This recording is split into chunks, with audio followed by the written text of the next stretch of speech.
Ayeka, exploring the depths of Jewish wisdom together. In many moments of life, we often wish God would simply show up and save us from whatever situation we find ourselves in. If a situation feels really overwhelming, we can even get upset at God for not coming in and saving the day. If we fail at our goals and aims, we feel a sense of despair and helplessness. What does the Torah have to teach us about navigating the day-to-day that can help us in our own relationship to the lack of clarity that we can often feel? This week's Parasha, Yaakov also confronts a confusion and a lack of clarity. He's ready to reveal the case. He wants to give his children a clear sense of when Mashiach is going to come, what the goal is, and essentially provide a clear compass for life. But the Shekhinah leaves him. He loses the ability to give his children clarity. And he's not able to do what he thinks God wants him to do, and will be the best for Klal Yisrael. Rashi teaches this through noticing that Yaakov called his children together, but then he didn't say anything. And further through seeing that the parsha doesn't begin with a new beginning or a new paragraph, alluding to the fact that Yaakov wanted to give over something new, but couldn't. As a result, his children's children lived with this lack of clarity throughout their experience of the exile of Egypt.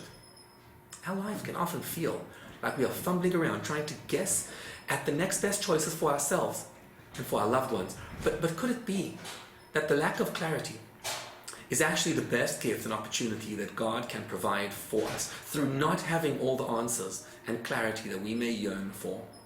Our lives become a creative opportunity through which we can use our capacity for free choice.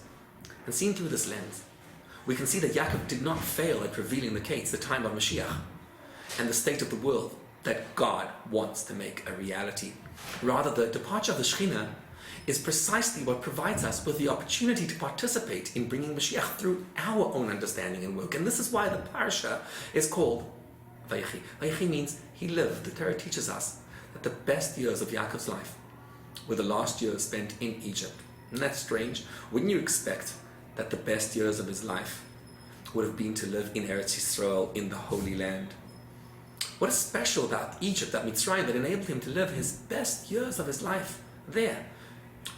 It is precisely because in the Holy Land there is clarity and God is present. But when God is not present and things are unclear, that's when Yaakov has the space and the opportunity to work through and to grapple with the forces of darkness that he has to confront.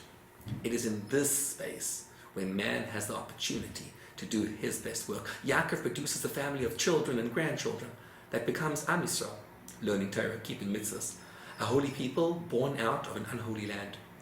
When we're overwhelmed with our responsibilities and wonder where our salvation might come from, take a moment and meditate on the power that God endowed you with to use His Torah and your inner wisdom and creativity to forge your path forward. This is the case. This is how we bring Mashiach, through using our gifts and insights in bringing to life the world that God intended.